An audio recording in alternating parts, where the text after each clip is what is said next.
Bonjour à tous. Avez-vous déjà entendu la phrase qui dit « Si vous voulez vivre en paix, vous devez éviter les dettes » et le fameux dicton qui dit « L'argent est la racine de tous les maux ». Parce que lorsque vous vous endettez, votre vie est terminée. Pendant que vous essayez de payer vos dettes ne vous attendent pas. Elles augmentent de jour en jour puisque personne ne prête de l'argent gratuitement. Il y a toujours un intérêt malgré tout. Prenez les États-Unis par exemple. Ils ont embrassé cela. La dette totale des consommateurs américains est de presque 15 trillions de dollars. Ce qui porte la dette moyenne des ménages à plus de 5300 dollars. Le PIB américain est d'un peu plus de 21 trillions de dollars. Ce qui signifie que l'économie entière consiste à la dette. Mais cependant, nous avons de bonnes nouvelles pour vous.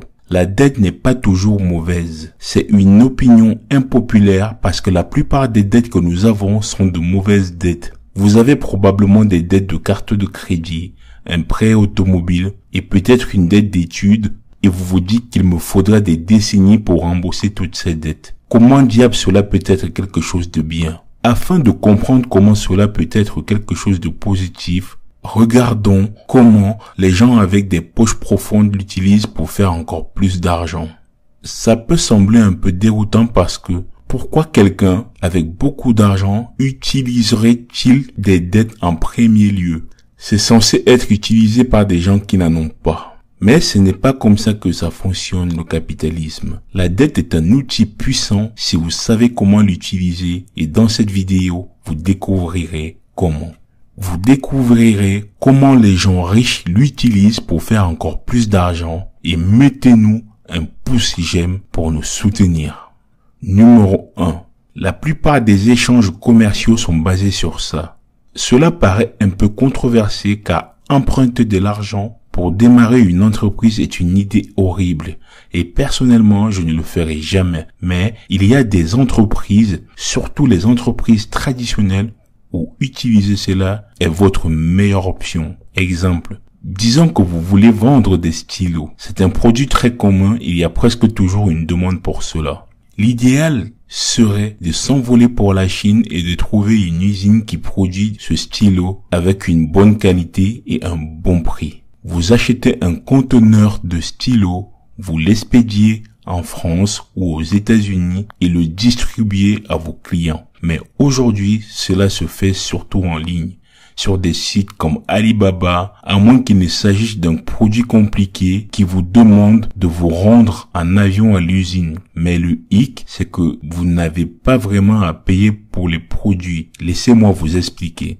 Laissez-moi vous expliquer comment au cours des 50 dernières années, la Chine est devenue l'usine du monde, produisant littéralement tout. Des milliers d'usines travaillent non-stop pour produire tout ce dont le monde a besoin et afin d'en faciliter la vente. La plupart de ces usines seraient heureuses de vous prêter leurs produits en échange de quoi vous les payerez un jour tant dans le futur. Bien sûr, ils ne prêteraient pas aux étrangers. Donc, vous devrez établir une sorte de confiance avec eux d'abord. Mais c'est comme ça que les affaires fonctionnent. Une fois que vous vendez le produit en France, aux États-Unis ou dans n'importe quelle autre partie du monde, vous pouvez payer l'usine et emprunter encore plus de produits. En fait, vous dites à l'usine que vous savez comment le vendre, alors laissez-moi vous aider. Si vous pouvez vendre le produit à un prix supérieur au prix d'usine, le reste sera votre profit, ce qui rend cette stratégie extraordinairement rentable, car vous n'engagez pas votre argent dans cette transaction.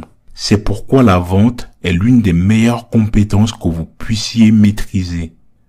Deuxièmement, le refinancement des dettes immobilières est le meilleur type de dette parce qu'il est rempli d'échappatoires. Si vous n'avez pas d'hypothèque, vous payez des impôts supplémentaires. Les riches ont toujours plusieurs hypothèques pour avoir des déductions. Rappelez-vous, chaque dollar, chaque euro que vous êtes censé payer en impôts et que vous économisez, c'est 1 euro ou 1 dollar supplémentaire gagné. Donc, c'est une autre façon pour les riches de s'enrichir, Mais laissez-moi vous donner un moyen plus pratique. Comment les riches s'enrichissent dans l'immobilier? Disons que vous économisez 200 000 euros ou 200 000 $. C'est beaucoup d'argent. Mais pour être honnête, c'est des cacahuètes. Vous ne pouvez même pas acheter une maison, bien sûr.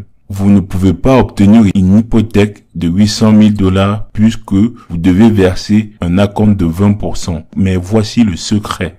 Vous trouvez une propriété qui coûte un demi-million d'euros ou un demi-million de $. Elle est en mauvais état et elle a besoin d'être rénovée.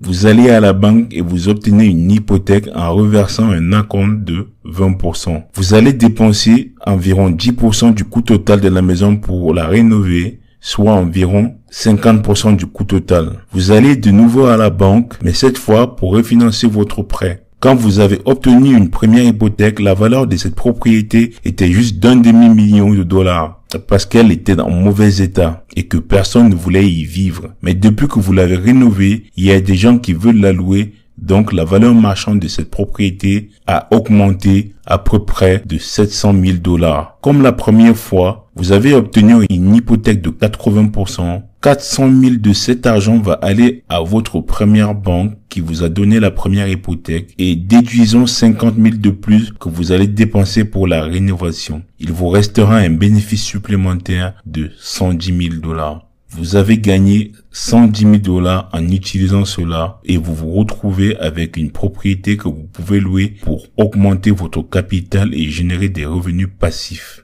Vous allez éviter de payer des impôts parce que vous avez une hypothèque. C'est une pratique très courante parmi les investisseurs immobiliers. Pouvez-vous vraiment voir après ça que la dette est mauvaise? Je vous laisse répondre à cette question dans les commentaires.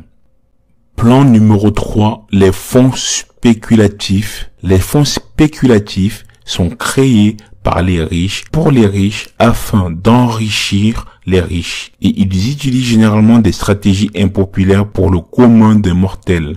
Les personnes normaux font de leur mieux pour prédire des entreprises qui vont se développer et prendre de la valeur. Ils investissent leur argent qu'ils ont travaillé dur pour l'espoir que ces entreprises se développent. Mais les fonds spéculatifs utilisent souvent une stratégie complètement opposée. Ils essaient de gagner de l'argent lorsque des entreprises tombent ou font faillite, comme ce fut le cas de GameStop. Bien que dans ce cas, Internet ait défié les fonds spéculatifs et les a poussés à perdre plus de 13 milliards de $, on va vous expliquer comment les hedge funds gagnent de l'argent avec la dette.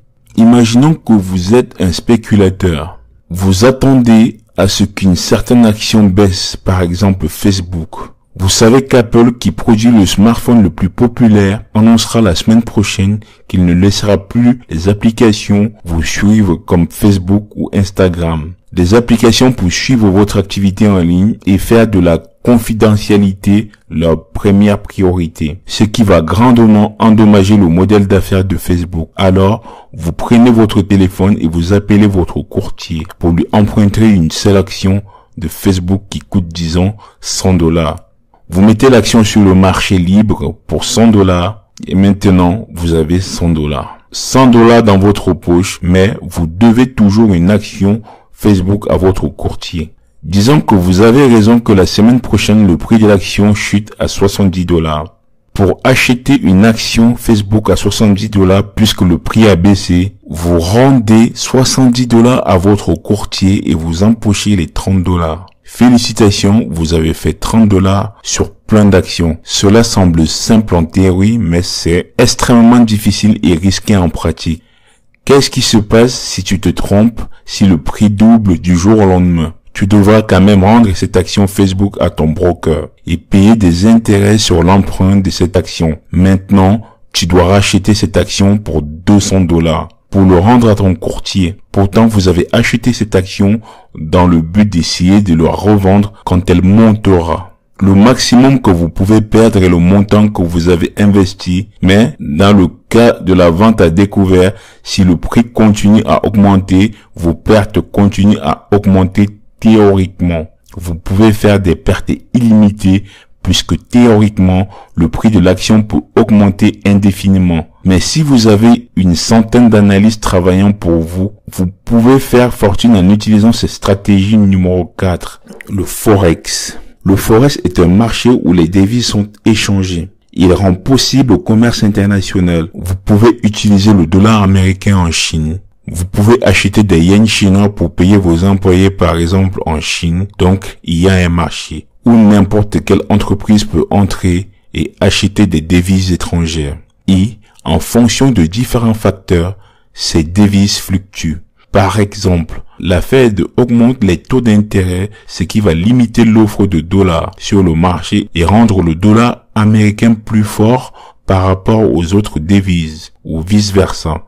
Donc, si vous pouvez prédire quelles devises vont augmenter ou diminuer, vous pouvez gagner beaucoup d'argent sur le marché. Mais ce qui rend ces marchés si différents et si intéressants du reste est que pour chaque dollar que vous utilisez pour négocier en Forex, vous pouvez emprunter 100 dollars supplémentaires. Ce qui signifie que si vous tradez en utilisant votre portefeuille de 1000 dollars, vous pouvez détenir une position d'une valeur de 100 000 dollars. Dans cette situation, le moindre profit que vous arrivez à faire devient exponentiel. Chaque entreprise ou entrepreneur qui réussit l'utilise de différentes manières. Surtout si vous avez un modèle d'entreprise éprouvé, emprunter de l'argent pour financer des commandes est très intéressant. Bien sûr, les dettes avec un taux d'intérêt élevé comme les dettes de carte de crédit sont horribles. Mais afin d'obtenir un taux d'intérêt plus bas, vous devez minimiser les risques quand vous empruntez de l'argent.